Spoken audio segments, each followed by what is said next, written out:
السلام علیکم، آداب، نمستے، ست سری اکال۔ گزشتہ ویلاگ میں ہم نے انسان سے متعلق جو مختلف سوالات انسانوں کے ذہنوں میں پیدا ہوتے ہیں اور جن میں سے بہت سے سوالوں کے جوابات دینے کی اہل علم و دانش نے کوششیں کی، وہ کچھ سوالات آپ کے سامنے رکھے تھے۔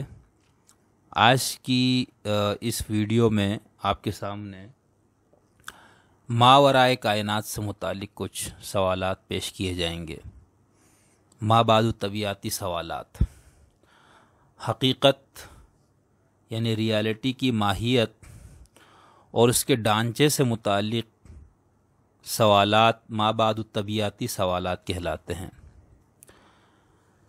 ڈاکٹر قاضی عبدالقادر صاحب کشاف اصطلاحات فلسفہ میں لکھتے ہیں کہ مابعد الطبیعات ان ماورائی حقیقتوں کا مطالعہ ہے جو موجودات کی اصل اور منبع و مصدر ہیں، یعنی مابعد الطبیعات ان ماورائی حقیقتوں کا مطالعہ ہے جو موجودات کی اصل اور منبع و مصدر ہیں۔ اسی طرح قاضی قیصر الاسلام صاحب اپنی کتاب فلسفے کے بنیادی مسائل میں لکھتے ہیں، مابعد الطبیعات کے لغوی معنی ہے طبیعات کے ماورا یا مابعد کے۔ اس میں مندرجہ ذیل چیزیں آتی ہے۔ حقیقت کے فہم کی ہر کوشش، یعنی یہ کہ دنیا کے ظاہری پہلو کے پس پشت کیا حقیقت ہے کہ جو پنہا ہے، حقیقت کے جوہر واقعی کیا ہے، حقیقت وہ کہ جو ظواہر کی ضد ہے۔ اسی طرح کائنات کو ایک جامع نظام کی حیثیت میں سمجھنے کی کوشش، اسی طرح مسائل حقیقت، خدا، غایات، علمیات اور نفس وغیرہ کے مسائل۔ مابعد الطبیعات سے متعلق چند سوالات آپ ملاحظہ فرمائیں۔ بہت سارے سوالات ان میں سے میں کچھ آپ کے سامنے پیش کرتا ہوں۔ یہ بہت اہم سوالات ہیں۔ مثال کے طور پر سب سے پہلا اور بنیادی سوال تو یہ پیدا ہوتا ہے کہ حقیقت کیا ہے؟ کیا مظاہر ہی اصل حقیقت ہے یا پھر اصل حقیقت اس مظاہر کے پیچھے ہے؟ اگر اصل حقیقت اس مظاہر کے پیچھے ہے تو اس کی کیا حقیقت ہے؟ موجودات کے پیچھے جو حقیقت ہے، آیا وہ مادی ہے یا پھر غیر مادی؟ وہ ایک ہے، دو ہیں یا پھر دو سے زیادہ؟ یہاں پر دو بڑے اور بنیادی مکاتب فکر سامنے آتے ہیں۔ ایک مادیت پسند مکتبہ فکر اور دوسرا تصوریت پسند یا مثالیت پسند مکتبہ فکر۔ جو لوگ مادے کو اصل حقیقت مانتے ہیں اور مادے ہی کے ذریعے اس مادی کائنات کی تعبیر اور تشریح اور توضیح پیش کرتے ہیں، وہ مادیت پسند کہلاتے ہیں، اور جو لوگ حقیقت کو غیر مادی مانتے ہیں وہ اس محسوس اور موجود کائنات کی وضاحت کسی ماورائی اصول یا ماورائی ہستیوں کے ذریعے پیش کرتے ہیں، وہ مثالیت پسند کہلاتے ہیں۔ اب سوال یہ پیدا ہوتا ہے کہ اگر اس محسوس کائنات کے پیچھے کوئی قوت کار فرما ہے تو اس کی حقیقت کیا ہے؟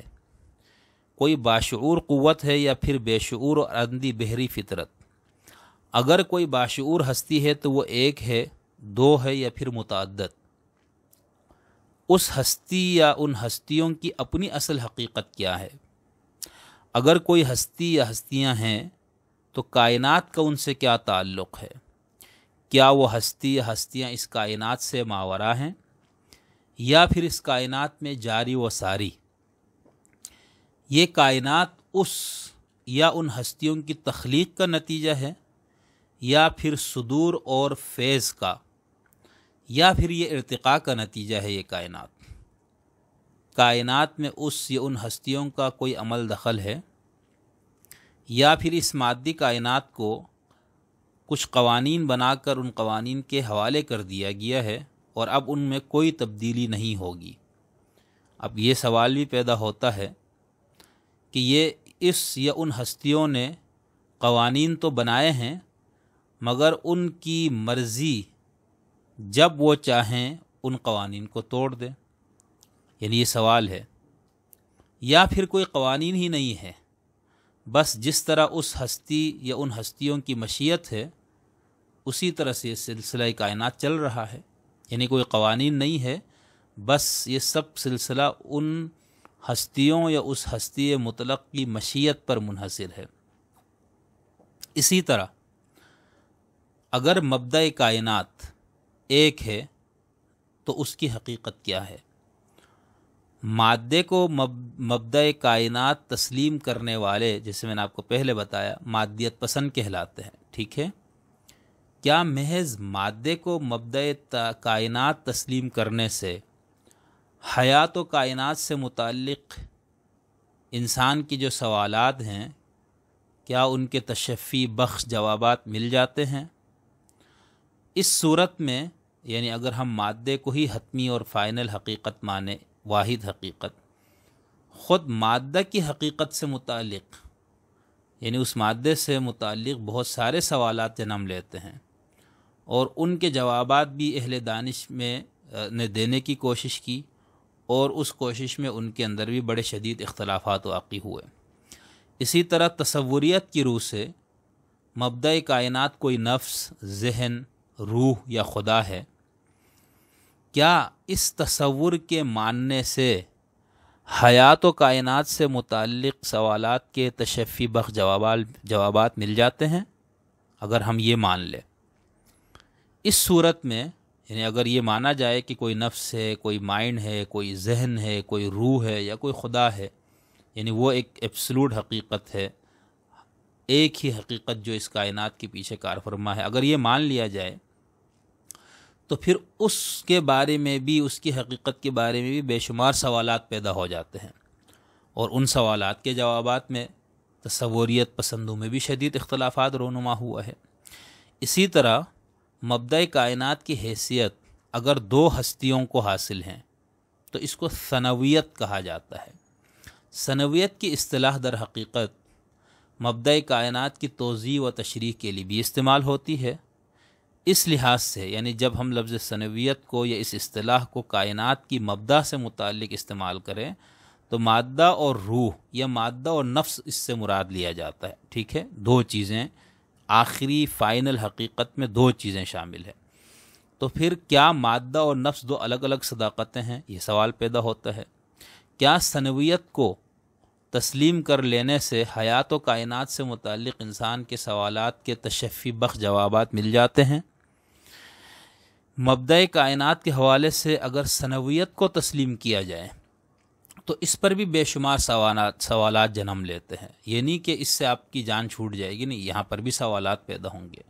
یاد رہے کہ یہ جو ثنویت کی جو اصطلاح ہے یہ خیر و شر کے مسئلے میں بھی اس اصطلاح کو استعمال کیا جاتا ہے. ٹھیک ہے، یعنی خیر و شر کی دو مستقل اور جداگانہ ہستیاں ہیں. پچھلی ویلاگ میں ہم نے بات کی تھی کہ خیر و شر کی بنیادیں کیا ہے، اس کو ہم کہاں سے لیں گے، اس کا معیار کیا ہے، خیر کیا ہے، خیر کا معیار کیا ہے، شر کیا ہے، اس کا معیار کیا ہے. تو اس پہ ہم نے وہاں پر یہ سوال کیا تھا کہ انسان بحیثیت فرد اور انسان بحیثیت معاشرہ جو سوالات پیدا ہوتے اس میں سے خیر و شر کا سوال بھی ہے. تو اگر ہم یہ تسلیم کر لیں کہ خیر و شر یعنی یہ لفظ ثنویت کی میں بات کر رہا تھا کہ یہ جو لفظ ہے، یہ جو اصطلاح ہے، یہ اس مفہوم میں بھی استعمال ہوتا ہے. خیر و شر کی وضاحت کرتے ہوئے یہ مانا جائے کہ مستقل دو ہستیاں ہیں، ایک خیر کو سے متعلق ہے، ایک سے خیر کا صدور ہوتا ہے، اور ایک اور ہستی ہے جس سے شر کا صدور ہوتا ہے. تو ایک تو مبدأ کائنات کے حوالے سے ثنویت اور ایک خیر و شر کے حوالے سے. اسی طرح اگر وہ دو سے زیادہ اصول یا ہستیاں ہیں، یعنی اب پہلے ہم نے ایک اصول کو یا ایک ہستی کو آخری حقیقت مانا، مادیت اور تصوریت سے متعلق اس پہ کچھ سوالات ہیں، پھر دو کو مانا جائے تو پھر اس پہ بھی سوالات اٹھتے ہیں. پھر اگر دو سے زائد ہستیوں کو یا اصولوں کو تسلیم کیا جائے تو پھر اس کو کثرتیت کہا جاتا ہے، یعنی دو سے زائد. کثرتیت روحیتی بھی ہو سکتی ہے اور مادی بھی. ٹھیک ہے، اب سوال یہ پیدا ہوتا ہے کہ کیا کثرتیت کو ماننے سے حیات و کائنات سے متعلق سوالات کے تشفی بخش جوابات مل جاتے ہیں؟ خود اس کثرتیت پر بھی بہت سے سوالات اٹھ کھڑے ہوتے ہیں جن کے جوابات دیتے ہوئے مفکرین میں شدید اختلافات واقع ہوئے ہیں. ٹھیک ہے، تو آپ ایک اصول یا ایک ہستی سے تعبیر کریں تب بھی سوالات، آپ دو ہستیوں کو یا دو اصولوں کو حقیقت مانیں حتمی تب بھی اس پہ سوالات اٹھتے ہیں، اور اگر آپ دو سے زیادہ کو مانیں تب بھی. تو پھر یہاں سے ہم اس طرف نکل جاتے ہیں، یعنی جس کو ہم وحدانیت اور شرک کا کہتے ہیں. ٹھیک ہے، ثنویت ہے تو ثنویت بھی مذہب کی روح سے شرک ہی اس کو مانا جاتا ہے. خیر، تو یہ ہے وہ معذرت، یہ ہے وہ مابعد الطبیعاتی سوالات جو انسان کے ذہنوں میں پیدا ہوتے ہیں. اسی طرح ایک یہ سوال بھی پیدا ہوتا ہے، اس کا تعلق بھی ہے کہ کیا اس کائنات کا کوئی مقصد ہے؟ یہ جو کائنات سے متعلق جو سوالات تھے اس میں بھی ہم نے اس پہ تھوڑی سی بات کی تھی. اگر ہے کائنات کا کوئی مقصد ہے تو اس کا تعین کیسے کیا جائے گا اور کون کرے گا؟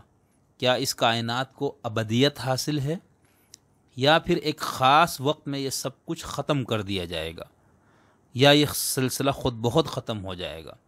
اگر ایسا کچھ ہوتا ہے تو پھر کیا ہوگا؟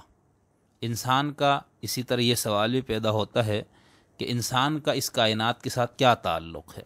تو یہ اور اس نوع کے اور بہت سارے سوالات ہیں جو حقیقت سے متعلق ہے. موجود اور محسوس کائنات، جس کے اندر ساری کائنات صغیر ہو یا کائنات کبیر ہو، یعنی انسان کے ساتھ نباتات، جمادات، حیوانات اور یہ سارے جو کرے ہے، ان سب کے پیچھے جو اصل حقیقت ہے، ان سب کے پیچھے جو اصل ریالٹی ہے، اس سے متعلق جو سوالات ہیں. ٹھیک ہے، اور اس موجود اور محسوس کائنات کی تعبیر اور تشریح میں جو راستہ اختیار کیا جائے گا یا اس کی تعبیر و تشریح کے حوالے سے جو سوالات جنم لیں گے وہ مابعد الطبیعاتی سوالات ہوں گے.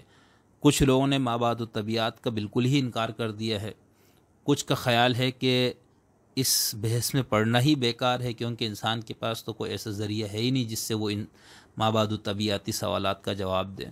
تو اس کے بعد ہم اگلی اس میں ویڈیو میں یہ بات کریں گے کہ یہ جو انسان سے متعلق، کائنات سے متعلق، مابعد کائنات سے متعلق انسان کے جو بڑے سوالات ہیں، کیا ان سوالوں کے جوابات ممکن ہے؟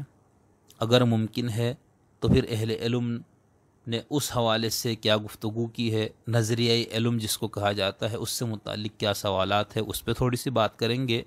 اور پھر ہم مختلف اہل علم و دانش نے، مختلف مفکرین نے جو مختلف مناہج اور مختلف راستوں کو اختیار کیا ہے، جن مختلف ذرائع کو اختیار کیا ہے ان سوالوں کے جوابات دینے کے لیے، ان پہ کچھ گفتگو ہوگی اور پھر ہم آہستہ آہستہ آگے بڑھیں گے.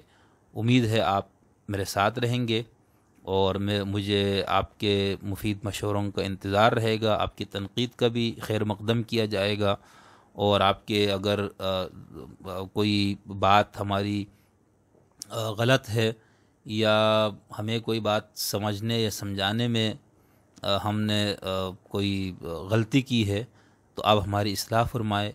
آپ کی جو آپ کے تجاویز ہے اور آپ کے جو مشورے ہیں ان کا خیر مقدم کیا جائے گا.